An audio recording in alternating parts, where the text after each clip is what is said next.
आज लगभग दुनिया का प्रत्येक देश यह जानता है कि भारत दिन प्रतिदिन ग्रोथ रेट के साथ आगे बढ़ रहा है।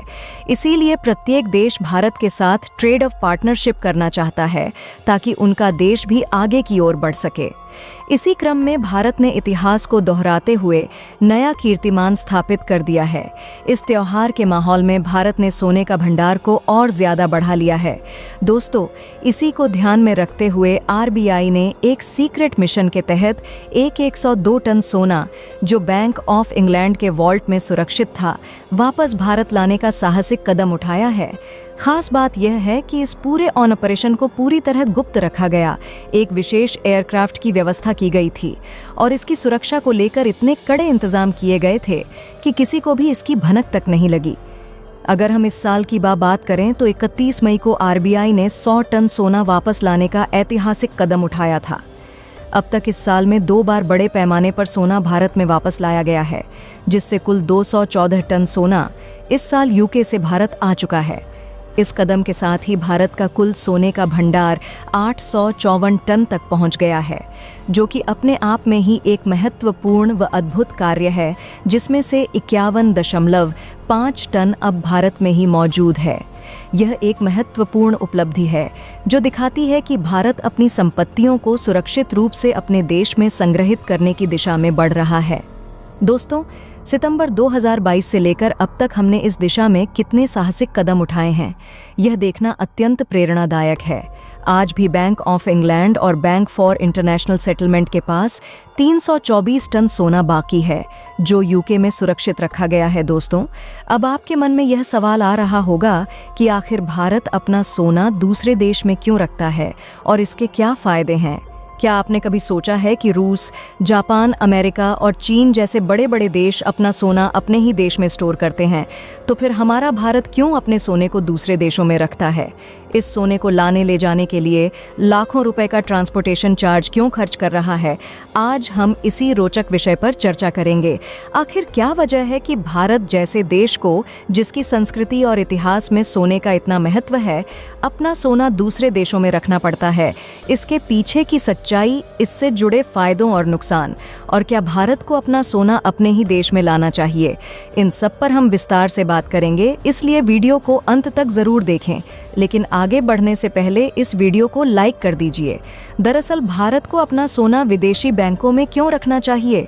1990 के आर्थिक संकट के दौरान भारत ने यूके में अपना सोना भेजा था ताकि आर्थिक स्थिरता बनाई जा सके, और तब से यह वहीं पर ही रहता आया है। हालांकि आज परिस्थितियां बदल चुकी हैं।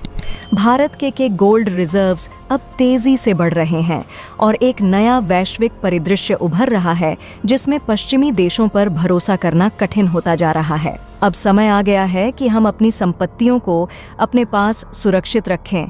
अगर आंकड़ों पर नजर डालें तो वर्तमान में भारत के पास लगभग 840 टन का गोल्ड रिजर्व है, जो दुनिया में कुछ सबसे बड़े सोने के भंडारों में से एक है। यह संख्या आने वाले वर्षों में और भी बढ़ सकती है। आज के दौर में अधिकतर शक्तिशाली देशों ने अपने गोल्ड रिजर्व्स किसी और देश के पास नहीं रखे हैं, क्योंकि वे जानते हैं कि ऐसा करना एक रणनीतिक गलती हो सकता है। इसका उदाहरण फ्रांस से मिलता है, जिसने द्वितीय विश्व युद्ध के दौरान अपना सोना न्यूयॉर्क भेजा था, लेकिन 1960 में वह अपना सारा सोना वापस ले आया ताकि उस पर पूरा नियंत्रण रहे। इसी प्रकार चीन ने भी अपने गोल्ड रिजर्व को अपने देश में ही रखा है, जिसे पीपल्स बैंक ऑफ चाइना और पीएलआई के वॉल्ट्स में संरक्षित किया गया है। हाल के वर्षों में हमने देखा है कि कैसे पश्चिमी देश अपने आर्थिक और वित्तीय प्रणालियों का हथियार की तरह इस्तेमाल कर रहे हैं। रूस यूक्रेन विवाद के बाद पश्चिमी देशों ने रूस के सोने और संपत्तियों को सीज कर लिया। रूस के विभिन्न देशों में संपत्तियां फ्रीज की गई। यूके में उनका सोना, बेल्जियम में 13 अरब डॉलर, फ्रांस में 71 अरब डॉलर और जापान में 58 अरब डॉलर की संपत्तियां। इसी प्रकार कोई भी शक्तिशाली देश अपने गोल्ड रिजर्व को विदेशी धरती पर नहीं रखना चाहेगा, क्योंकि इससे उनके ऊपर दबाव बनाया जा सकता है। इस उदाहरण से हमें सीखना चाहिए कि अगर हम वेस्ट पर निर्भर रहेंगे तो हमें नुकसान हो सकता है। आज का आर्थिक वातावरण भी ऐसा बन गया है कि कोई भी देश किसी भी समय आपकी संपत्ति पर रोक लगा सकता है। इसलिए भारत जैसे स्वाभिमानी देश को अपने गोल्ड रिजर्व को वापस लाने का प्रयास करना चाहिए। दोस्तों, यह समझना बहुत ज़रूरी है कि मौजूदा वैश्विक परिदृश्य में ब्रिक्स देशों ने अपने फायदे के लिए एक नई दिशा में कदम बढ़ा दिया है। यूक्रेन के मामले में हमने देखा है कि रूस के एसेट्स को विभिन्न पश्चिमी देशों ने फ्रीज कर दिया और उस पर मिलने वाले ब्याज को यूक्रेन को दिया जा रहा है। फिनलैंड और अन्य पश्चिमी देशों ने भी इसी प्रकार रूस के एसेट्स को सीज कर लिया है। यह घटनाएं भारत को संकेत दे रही हैं कि हमें अपनी संपत्तियों को सुरक्षित रखने के लिए पश्चिमी देशों पर निर्भर नहीं रहना चाहिए। भारत में भी इस चिंता ने जन्म लिया है कि भविष्य में ऐसा कुछ हमारे साथ भी हो सकता है। इसलिए हमें अपनी संपत्तियों को सुरक्षित करने और अपनी खुद की वित्तीय सुरक्षा मजबूत करने पर विचार करना होगा।